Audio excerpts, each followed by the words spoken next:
Hey everyone, welcome back to the Roto Grinders Morning Grind podcast. I'm your host, Stevie TPFL. It's not May, it's June 1st, it's Wednesday. We've got a nice little slate here at night. The morning slate, there's not a lot of action across the industry for it. If you're playing the morning slate, you're going to want to look at Jacob deGrom. You're going to want to look at the Mets bats. You're going to want to look at the St. Louis bats. And then just that game in general, the Minnesota-Oakland game is an interesting game. Both those pitchers, both lefties, so target some of the right-handed bats in that game. And then you could look at Cole Hamels in that game against Cleveland. For the most part, I'm going to kind of stay away from this morning slate. My guest here, Pepsi, how do you feel about that? Yeah, I'm perfectly fine with it. Like you said, there's not a whole lot of action across the industry with these four games. Everybody's mostly concentrating on the late slate, which is what I'm going to do as well. Yeah, if there was a night, like if we had like a clear-cut couple options of pitchers and, we had some options that we could really, attack, it's just not a slate that you can really attack. I hate to say like kind of stay away from it, but there's a good chance you won't have, the two late games article or lineups. So then you're like guessing on those two. So it's just one of those things where I'm okay with just staying away from it. Yeah, I think it's a good idea. You made a great point. You got two games starting, the first one starts at 1:10 Eastern, then 1:40 Eastern. You're clearly going to see those lineups. Outside of that, you got a 3:30 and a 6. You may not see the 3:30. You won't see the 6. And you're going to have, if people are playing, basically everybody's going to stick to those top two games anyway. So let's take some of the fun of it, in my opinion. So, I'm not going to bother with my on-the-button video. I'm going to skip those four games. And as far as playing goes, it's all about the main slate for me. Yeah, and, for the most part, if you're going to play that early slate, like take some Texas bats because they're going to be super low owned. I love that strategy. If you can get some of these guys at maybe 3% or something, that's what I would like to do here. But we're gonna talk about this main slate. It's a nice little 11-game slate here. We have a lot of pitching options, which me and you both like.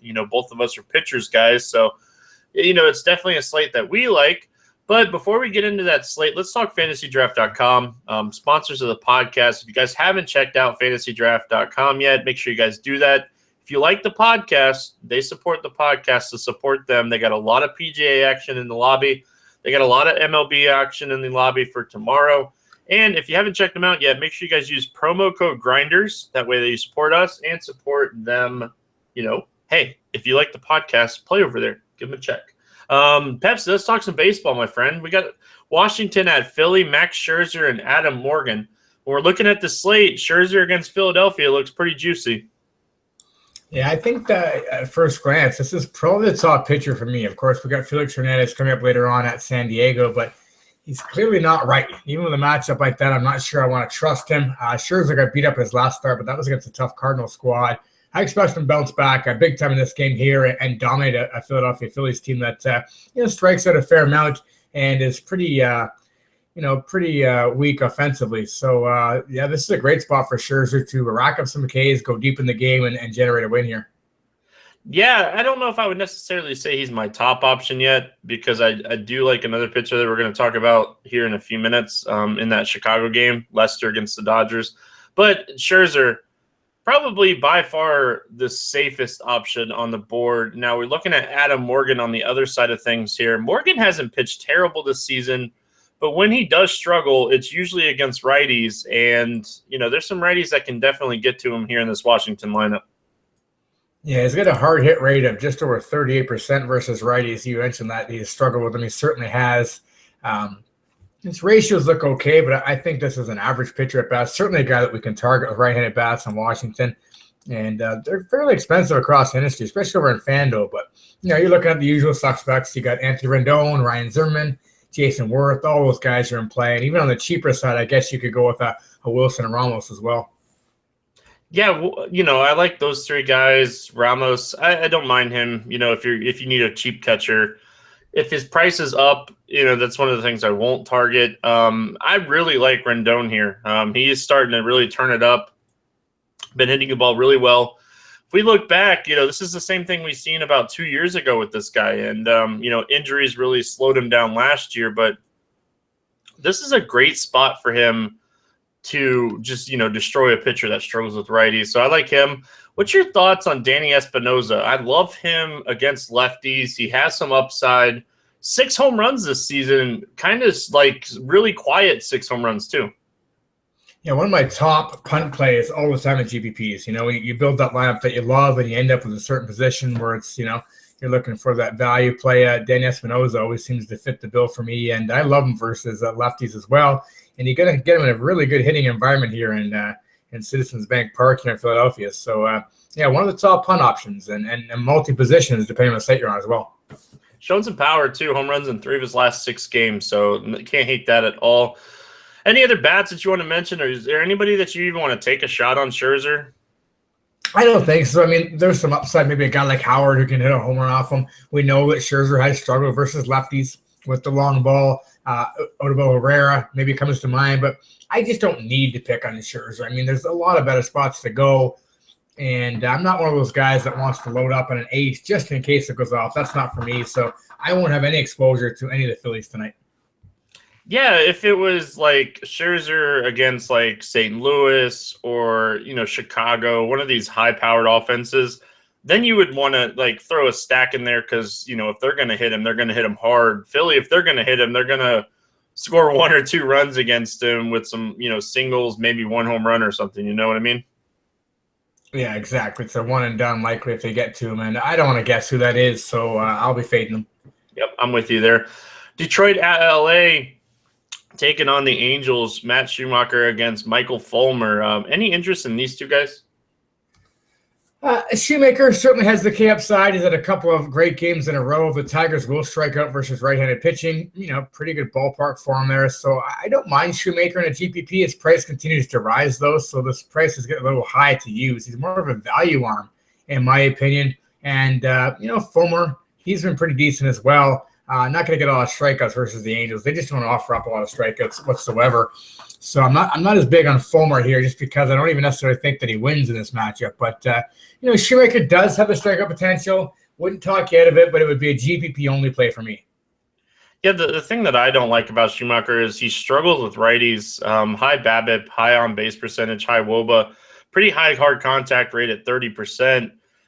I feel like this is a good spot to, stack these Detroit Tigers. I did it on Tuesday night. I don't mind going right back to the well here against a guy that struggles with righties in a very right-handed heavy lineup.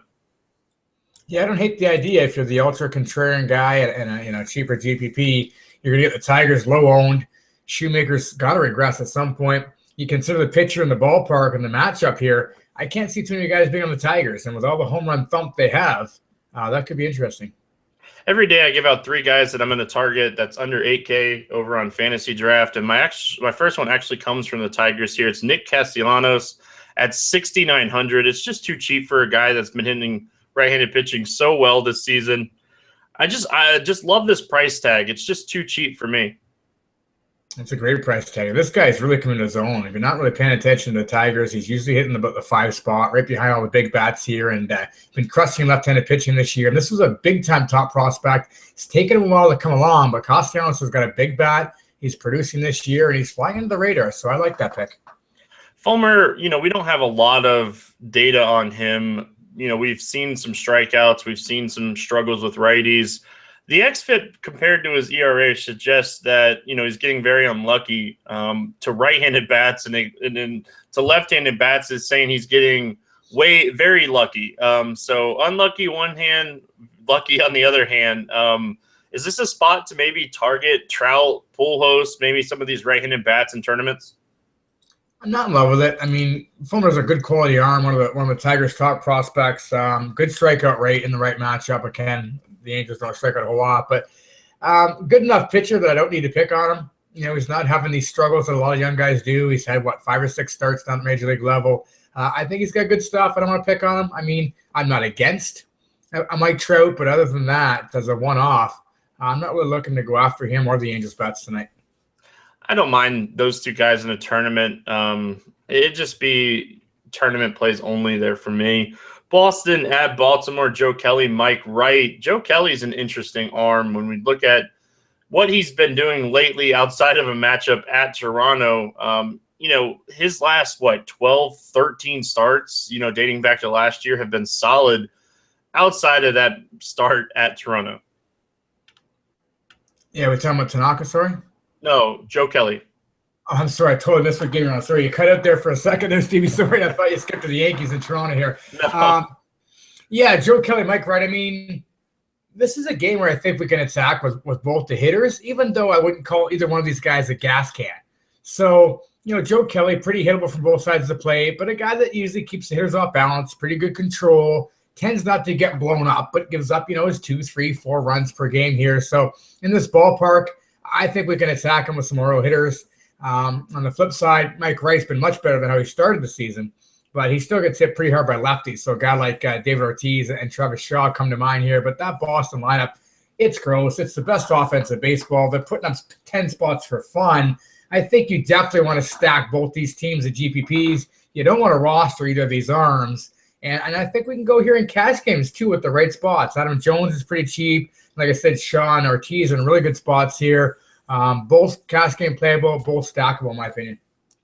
Yeah, I'm with you. I was trying to bait the Joe Kelly pick, but there's no way I'm playing Joe Kelly against a team that just mashes right-handed pitching. We were talking Machado, probably one of the top shortstops on the slate here outside of Coors Field. Trumbo has a ton of upside here in this matchup.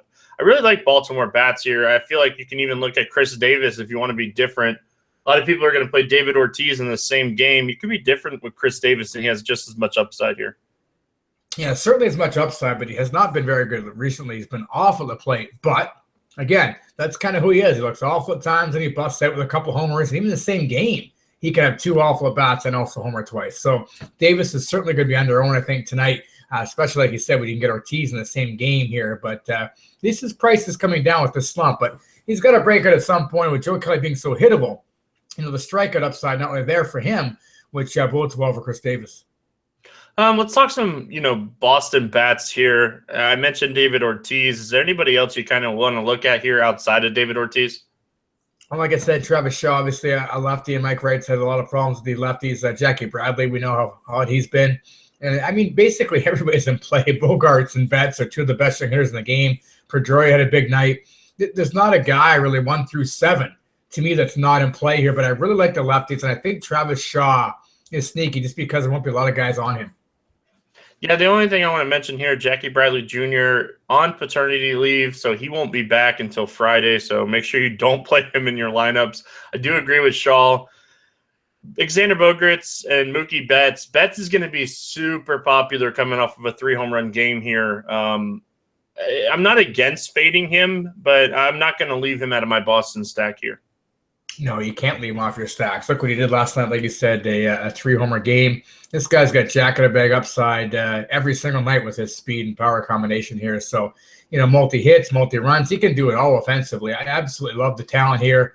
A lot of young talent in Boston. You're doing okay over there, Steve, with all the young talent you guys have there. But if you're going to avoid anybody here, maybe you're on FanDuel, for example, and you want to stack just 4, or on any other site you want to go 4 or 5 guys. I'm okay missing out Pedroia here to go Betts, Bogaerts, Ortiz, and Shaw. I don't mind something like that. But really, it's tough to stack Boston just because they have so many good bats, and it's hard to tell which one. So on DK, a little bit easier because you just stack the top 5 hitters. With Bradley being out, you don't got to worry about that.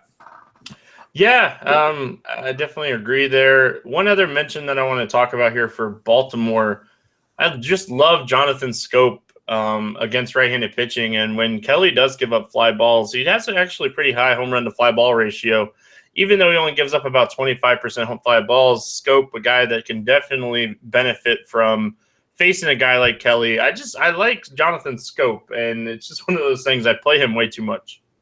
I'm a big fan of his, too. And for those who don't know much about him, this is another good prospect from Baltimore. Hasn't really developed in the type of hitter they thought he would be. Still some time to grow. He's still young, but he's got massive power, and he's one of those punt plays where you can go ahead and roster him and know that he's got the homer upside. He's got double dong potential even. So, similar to a Danny Espinosa with more upside, especially in that ballpark. I love Jonathan Scope. Not a cash game playable guy just because he's inconsistent hitting lower in the lineup, but certainly a guy that you wouldn't mind getting some exposure to. Or if you end up building some teams and GPPs and you get in his price range, he's a nice one-off because of his homer upside. New York Yankees at Toronto playing Blue Jays. We have Tanaka and Aaron Sanchez. What's your thoughts? My thoughts are, despite the ballpark of two good offenses, that I'm not touching them. Tanaka's looked fantastic. His stuff is good. He keeps hitters off balance. The strikeout upside is there for him. Aaron Sanchez, I'm a big fan of this kid. Great ground ball rate. Throws really hard. Really tough to square up. Doesn't really get beat up. Starting to limit the walks as well here. I don't want anything to do with these offenses tonight. I wouldn't touch them in cash. I don't see the upside in GPPs. I think both these pitchers go 6 or 7 innings, pitch pretty well. And that keeps me off him in all formats. Sanchez, probably not a guy I'm going to roster anywhere. Yankees don't strike out a whole lot, and he's not a big strikeout pitcher, so I don't have to have Sanchez despite his good price. Not against him maybe as a number 2 over in DraftKings or Fantasy Aces, Fantasy Draft, something like that. But and Tanaka, the Jays have been striking out more than usual this season. They've limited them lately. Another guy that I'm not sure that I want to roster. I have to dive in a little bit more to the slate, but I don't think we have to go here with either pitcher. I don't see myself having a whole lot of exposure to this game in general. I think it's one of those games where I expect it to be low scoring, and I'm not in love with the pitching here. So I think pretty much this game is pretty much a fade for me. Yeah, when I was looking at the slate, the one thing that I just want to mention with Aaron Sanchez is really high WOBA, really high on base percentage to lefties. Going to face a lot of lefties in this lineup, so if you're playing multiple entries in tournaments, I don't mind a Yankees stack here. Their prices are down across the industry. You can get the top 3 or 4 really cheap. Beltran, probably the highest priced guy on most sites, but for the most part, I feel like that's an interesting tournament stack. And that's really it. I'm not going to load up on them. I'm not going to play them on as one-off plays. I'm going to take some of these lefties on a stack, and I'm really going to stay away from Tanaka and Sanchez. Yeah, I don't hate the idea. Ellsbury, Gardner, Beltran, McCann makes sense. Tejera looks broken to me. I'm not sure I'll go there, but I agree that you either stack the Yankees or you kind of stay away here. And Sanchez is just not a guy I want to pick on. So there's some merit to it, but I probably won't go there. I expect him to pitch well. I'm not afraid of this Yankee lineup at all. And like I said, with that heavy ground ball already tends to limit the damage against himself and not give up a lot of home runs, which kind of kills my stack theories. So for me, I won't be going there. No, and I totally get that. San Francisco at Atlanta, we have Williams Perez against our boy Albert Azores making a spot start here for Matt Cain. What's your thoughts here on this game? I think we could probably attack both pitchers if we really wanted to. Albert Suarez came in for Matt Cain last week when he got hurt there. Ground ball pitcher, he's got average stuff. But the problem is, what do you do in Atlanta? What do you do with these guys? Maybe make Markakis for a multi-hit game, perhaps Freeman to homer. Aside from that, it's really tough to target that offense. And so for me, I don't think I'm going to go there really. Williams Perez has pitched better than I thought he was capable of, but this is still not a great pitcher. Giants are a sneaky good offense. I like the left-handed bats here. Brandon Belt, Brandon Crawford, Joe Panic. I think they make a sneaky stack. I wouldn't shy away from a Pence or a Posey either, despite the fact they don't have the splits in their favor. So I guess I wouldn't start either arm here. I wouldn't roster them, but I think the Giants can make a sneaky mini stack. Yeah, and that actually is going to lead to my second play here on Fantasy Draft. I just think is underpriced, under 8K here. Denard Span, 7,600 in that leadoff spot. Like you said, got to like the lefties here against a guy like Williams Perez. I like Span a lot for cash games here. Yeah, Span's a beast, man. This is a guy that always finds a way to get on base. Multi-hit machine, multi-run machine as well. Got some stolen base upside there, a little bit of pop. You could easily add Span to that four-man lefty stack. Yep, definitely agree on that one. Like you said, it's tough to take Braves. Beckham's swinging a good bat right now. Freeman has a little bit of upside still left, but outside of those two guys, it's just there's not a lot there for Atlanta. No, it's tough. Like I said, Markakis maybe could have a multi-hitter run game, and Freeman. I don't even know why they would pitch to Freeman. I mean, I wouldn't. I would simply pitch around the guy. I don't care if I walk him 4 times. Nobody else can hurt me. So, you're going to get these guys low owned. If you're looking for something that's absolutely low owned, Atlanta's certainly in play as a low owned stack, but I'm not so sure it pays off, so I probably won't be going there. Moving on, moving out. Pittsburgh at Miami. Adam Conley, Jonathan Neese, two lefties taking on each other here. I really like Jose Fernandez on Tuesday night. When we're looking at Fernandez, he is so good against right-handed pitching.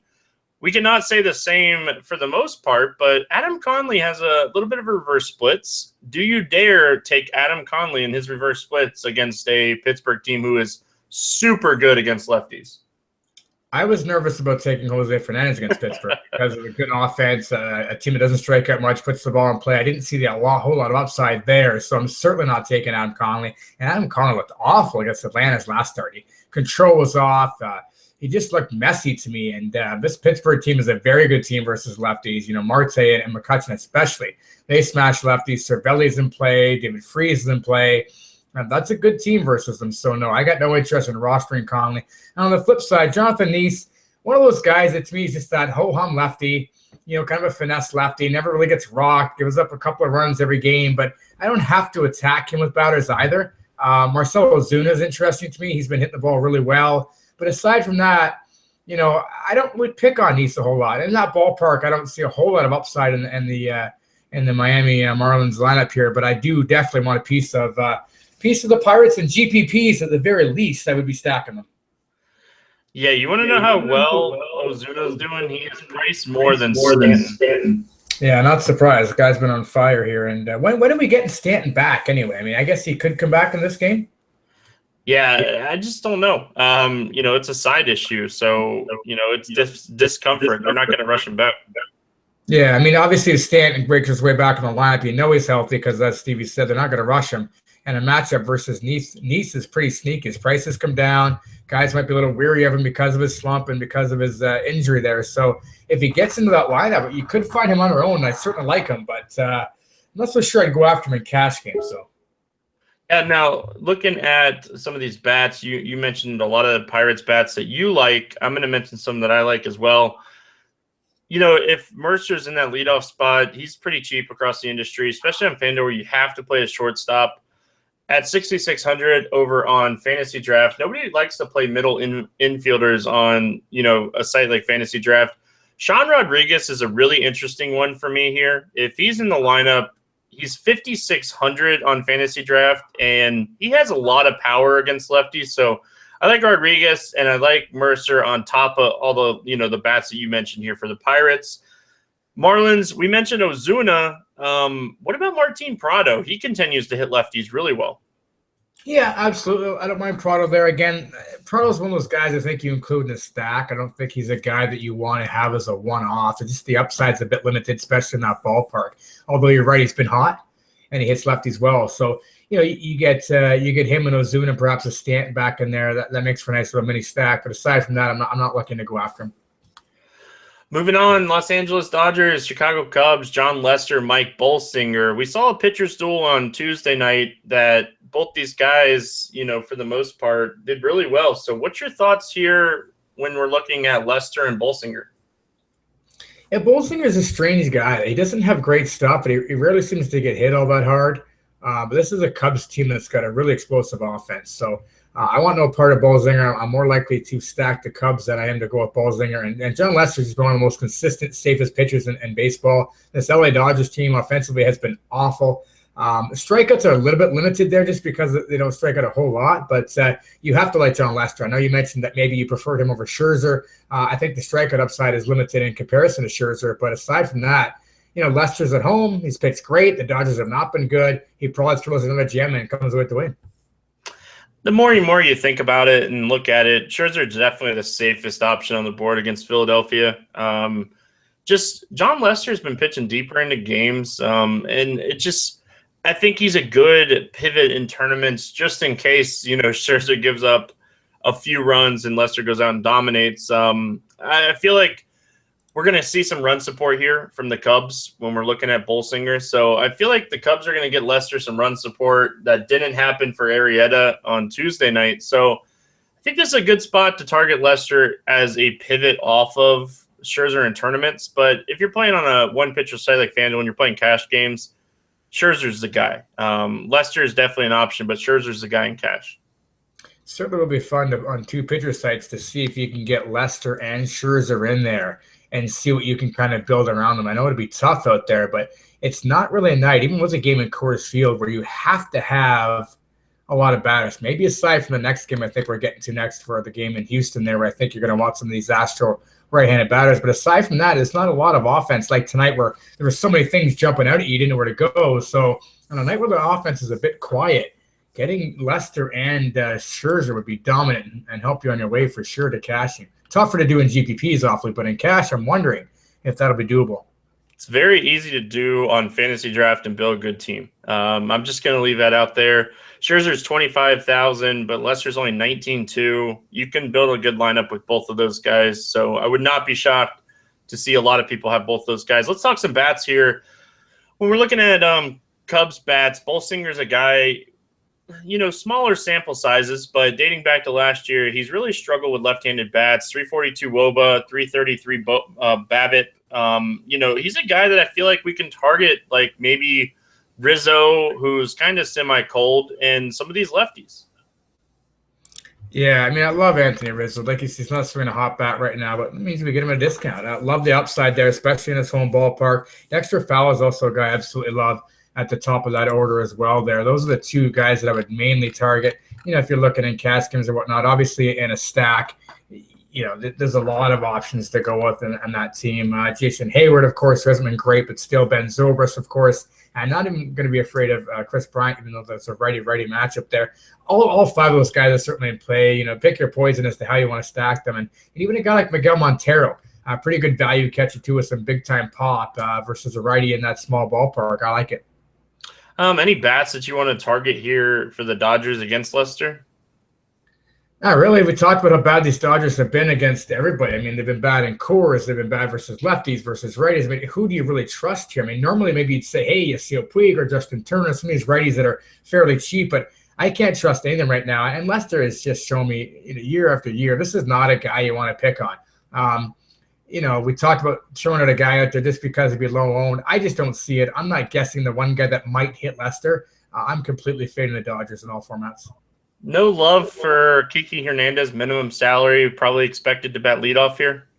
Yeah, that one's interesting. I look at that. I think that's a little different, but we've seen his numbers start to come down a little bit. Pretty small sample size when he had the highest WOBA versus lefty in baseball history. Correct. Over 100 bats. He's been slumping since then.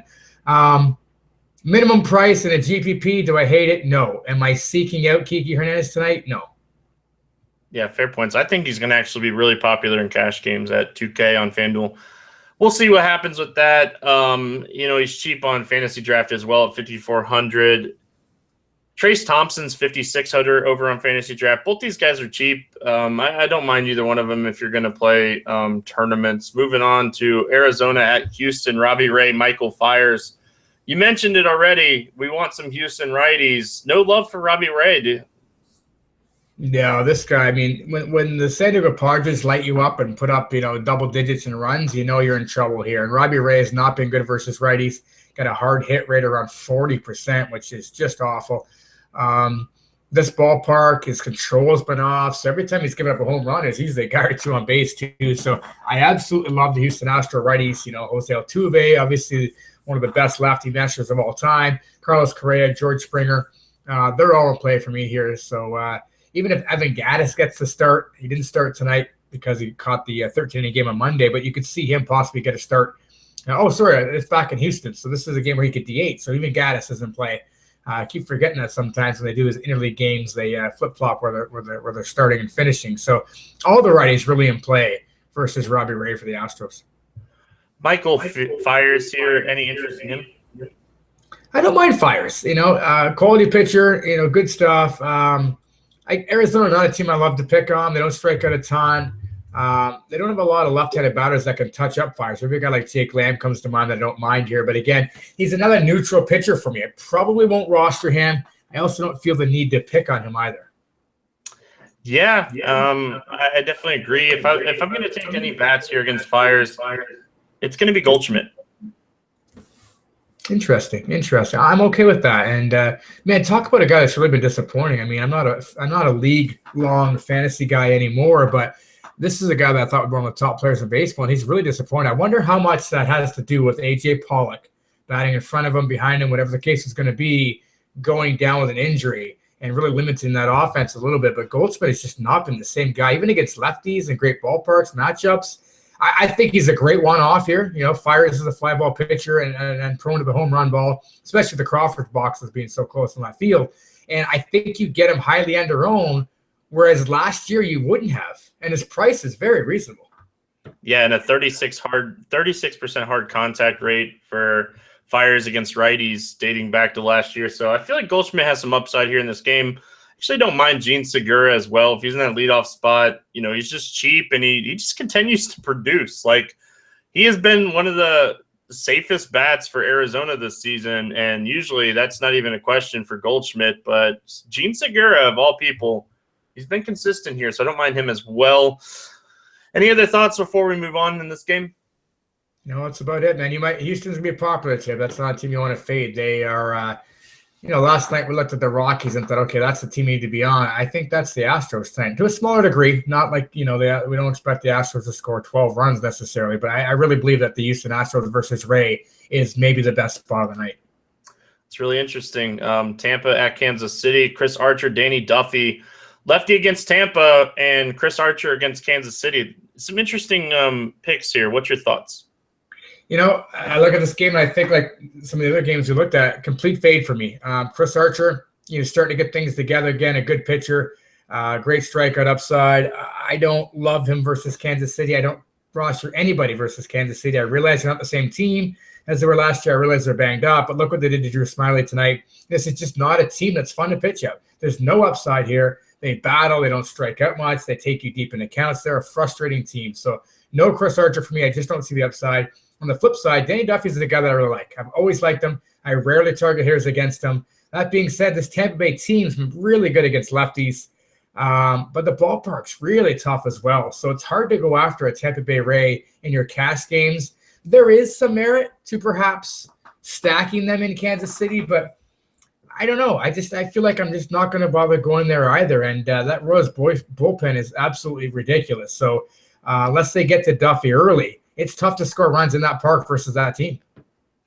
Yeah, I agree with what you're saying here. If you can get Steve Pearce cheap, I like him a lot. I like his price at $7,200 over on Fantasy Draft. I feel like he's a good play there. When you're looking at Danny Duffy, really high on base percentage to righties, really struggles with a really high whip, and his xFIP 4.84 against right-handed bats dating back to last season. So when we're looking at the Rays, they're just so good. They're not really going to hit home runs against you, but they'll double you to death. And like you said, if they can get to Danny Duffy early, it'd be interesting because they got a lot of right-handed bats in this lineup. And I just like Steve Pearce if you can get him cheap. I love him against left-handed pitchers. Yeah, the problem with Pearce is he's hit so well. His price has gone up to moderate to high, so he becomes a tougher guy to roster because he's not an elite player as much as I do like Pearce. And Duffy's still getting in game shape, still getting that arm going, still trying to go deeper into games. So, he could exit the fifth, maybe the sixth, but I think he's continually getting better as well, which is another reason why you look at some of his previous numbers and I think, yeah, they're going to get better as he goes. I mean, he took a perfect game into the sixth last time before getting beat up a little bit there. So, again, another reason why I don't have to pick on him. And like you mentioned, the ballpark, that the Rays aren't going to necessarily homer you to death, especially in that ballpark. You're going to need a lot of hits to get it done. And, I don't dislike it. I just don't see the upside. In a better ballpark, maybe. But, I think it's going to be contrarian to go Tampa Bay righties versus Duffy here because of the ballpark and matchup. Definitely agree with that. I don't want a lot of Royals. Honestly, I don't know if I can recommend any of them outside of Hosmer. I'm with you. Like they just battle up there. Archer, not a great play here against Kansas City, and just I don't want to target a lot of the bats either. Yeah, there's just no upside there. Again, you're playing the guessing game. Archer's still a great pitcher. He's going to strike guys out. He's going to be difficult to square up and hit.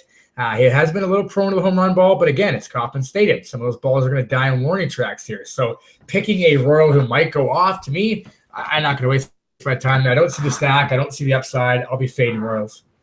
Cincinnati at Colorado. It's 15-3 as we record this podcast right now. Colorado doing Coors Field type of things, and we got Tyler Chatwood and John Lamb.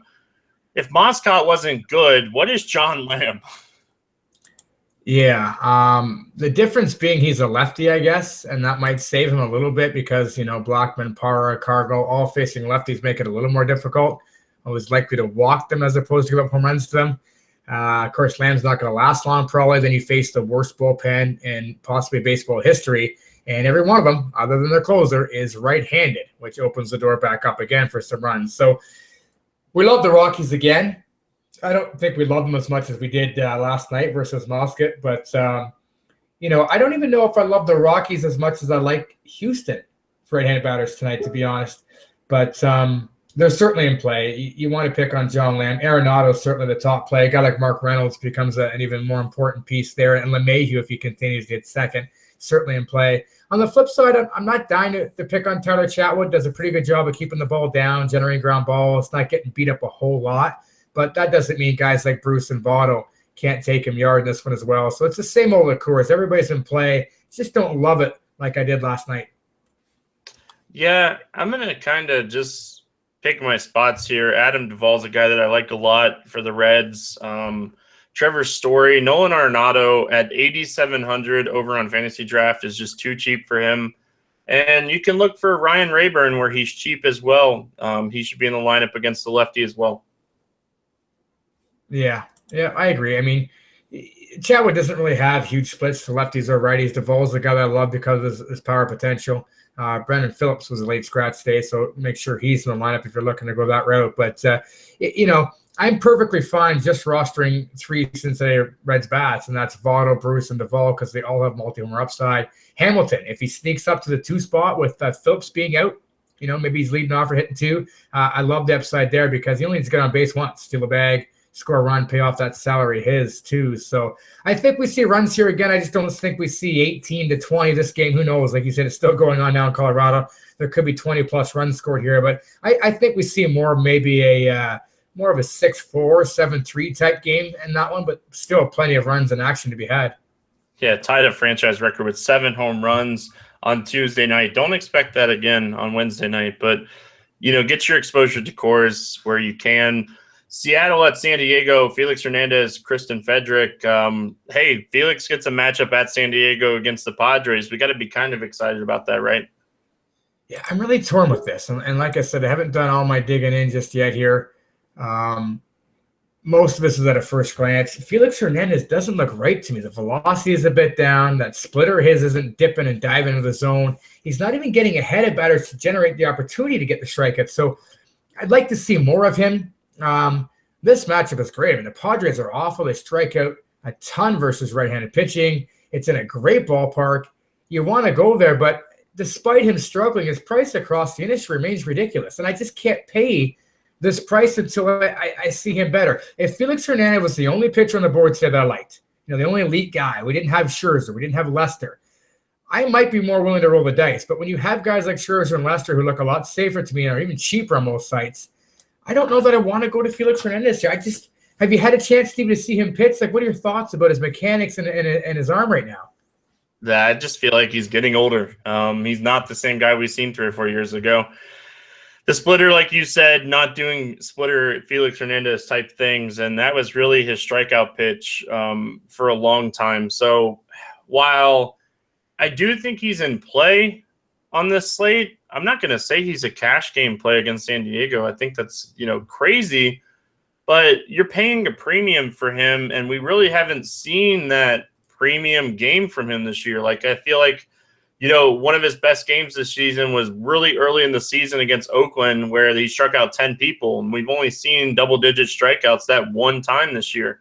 Can he strike out 10 against San Diego? Of course. Anybody can strike out 10 against San Diego. I can go put on a uniform and strike out 10 against San Diego. They strike out so much. They strike out 24% of the time against right-handed bat or pitchers, and they have the lowest WOBA. They have a low BABIP. Like, everything points to Felix pitching well in this game. So if you're playing multiple tournament teams, you're going to want exposure to him is how I'm looking at it. Yeah, I see that in GPPs. The game you're referring to against Oakland where went 7 shutouts, struck out 10 was the second game of the season. And after that, he did have a strikeout. He did more than 4 strikeouts in his next 5 starts before strikeout 9 Angels. So the potential's still there, but I thought last week's game against Minnesota was the game where he kind of rights himself. And I tuned into that game. He looked pretty good early on. And he gives up 8 hits and 6 earned runs and a home run there. I mean, it's like, what's going on? His velocity's down. He's not hitting 94, 95. He's in the 90, 91, 92 range. Big difference there. And again, the biggest thing for me is he doesn't have the pinpoint control right now where he's getting ahead to get to that curve or that split finger for the strikeout. So, the strikeouts are there with San Diego, but man, the biggest thing for me is price. If his price was in the, where it should be, I mean, this is not a guy who's pitched great or elite this year. So his price should be elite. If it was more moderate, I'd be interested. But man, you're probably going to get him pretty under-owned in tournaments because people are going to want to pay up for him. And they don't believe that he's right at the moment. And they want to see him right the ship first. So I think you're going to get pretty good low ownership on him. And, if you can put him together another pitcher, it could pay off quite well. But I just don't know. In cash games, I just can't roll the dice in cash games, even on a multi-pitcher site, Stevie. Yeah, I'm with you, man. You're preaching to the choir here. I definitely agree with you. Like, I can't do it in cash, and I still feel like the tournament upside is limited. But you're going to tell me I'm going to get Felix Hernandez at less than 15% owned against the Padres at Petco, where a game that I feel like, Frederick on the other half of this game might be an interesting tournament play if he sees a lot of lefties, but I still expect Seattle to give Felix some run support here. We got Nelson Cruz, Gutierrez. We got guys that hit left-handed pitching well. Yeah, I think the Seattle Mariners on the road here are a little sneaky versus Friedrich, who's pitched decent, but this is an average pitcher at best. I think that regression will set in at some point. The ballpark's pretty good from there, but you mentioned the two guys I'm interested in most. Gutierrez likely going to hit in that 2 spot. It's been pretty hot recently. Price has risen as well, but not a guy that's necessarily going to get yanked after a couple of bats. He usually sticks in there for his 3 or 4 bats. And on the road, if Seattle's having a big game, he could get 5 as well. Nelson Cruz is another guy that's a little cold recently. I don't think a lot of people are going to be paying up for him. You figure the price, he's not on fire. It's in San Diego. It's a West Coast late start. Cruz is another guy with some big-time upside that will go under-owned, I believe, in GPPs. Yeah, I definitely agree. Cruz is always a guy that we look at, against left-handed pitching. If there's ever a time for him to, get it going, it's against lefties. And my third and final play here for fantasy draft that is under 8K that I definitely want to target here is Dong-Ho Lee, 5,200 against the lefty. When we're looking at his numbers, it's all small sample sizes, but this guy in 75 at-bats has 7 home runs this season. He's shown power here, and for 5,200 on a slate that you might want to fit in a Scherzer and Lester on the same team, he's almost min salary. I like this guy. Yeah, I was going to mention him as well. I certainly think he's in play along with Chris Iannetta as well as another right-handed bat with some pop there. Certainly like Lee a lot more, but just thinking of the value righties on that Seattle team, it's going to be interesting. I mean, it's going to be fun to put Lester and Scherzer in there and see what I can do in some tournament lineups. And guys like Lee and Iannetta will be there. Also Gutierrez. You could probably stack Gutierrez, Cruz, Cano, and Lee together. They may hit 2 through 5 in that lineup, and maybe throw one of Chris Iannetta too if you want. But I think they're sneaky. I mean, you can't love it in that park. I mean, Friedrich has been decent somehow, and the park's tough. But, if you're in one of those $2 or $3 or $5 tournaments and you're looking for an under-owned stack, I think Seattle is that stack. So what's your thoughts here? We're both kind of on the fence about Felix. What's your thoughts of throwing like a Kemp, Will Myers, maybe Melvin Upton Jr., Solarte 4-man stack against him? If he was a lefty, I'd consider that. But I don't believe the Padres can hit right-handed pitching whatsoever. I have no faith in them at all. It's looked better since Solarte's come back. Not that Solarte's a stud, but just another decent bat to solidify that lineup there. Derek Norris swinging the bat a little better as well. So if I had a lefty, with Solarte, Myers, Norris, Kemp, I'd like that. I think this is a game where Felix probably gets it together and pitches pretty well. He's still not getting blasted a lot, so he's not walking a ton of people. I feel like Felix probably goes 6 or 7, gives up a couple, gets the win with a strikeout per inning. I think he could probably do that, but he scares me. But certainly not a guy that I'm going to stack against. I don't mind the Padres stack if you're playing in a tournament that has 30,000 people or something, and it's a $3 tournament. Throw in a Padres stack, and if it hits, I expect you to buy me lunch. But anyway, let's It's going to wrap it up here on this 11-game slate, but that's not going to wrap it up for us. We got to play some home run derby here, Pepsi. We'll rotate picks, and I'll let you go first here, being the guest. Are we talking like value-wise, or are we just doing whatever here? Give me a home run guy that you feel like is going to hit a home run. All right, I'll stick in the top tier off the bat, work my way down here. I'm going to go with David Ortiz versus Mike Wright. All right, Poppy it is, and try to stay away from Coors. No Coors Field on this podcast. That's obvious. They hit 7 on Tuesday night. So I'm going to go a little off the board here, and I'm going to go Brandon Belt. I like it. I called that his home run of the night there. Any of those righties in Houston will certainly do, but I'll go Carlos Correa. Correa is really super cheap on fantasy drafts, so Pepsi likes him. Make sure you give him a look over there. I'm going to go Ozuna here in this matchup against the lefty. All right, going to go a little bit off the board here. Was going to go back to Seattle, but we talked a lot about them, and that ballpark's a little tough. Going to go to a little better ballpark. We're going to go to Citizens Bank Park, and I'm going to go with was thinking Worth, but let's go with Ryan Zimmerman. All right, and what's funny about that is mine actually comes from that same game, and it's Rendon. So very nice. Yes, I talked about him earlier. Just love this matchup for him. Pepsi, if you had to pick up one pitcher at the end of the day on this slate, not named Max Scherzer, John Lester, Felix Hernandez, give me a guy that's going to get a win here. Guy that's going to win, not take out all the top tier guys that are obvious choices. Yeah, I hear you. You're looking for some value with a W here. I'm going to go with Mike Fiers. Fiers in a good spot. You like that offense a lot behind him, so I can definitely see that.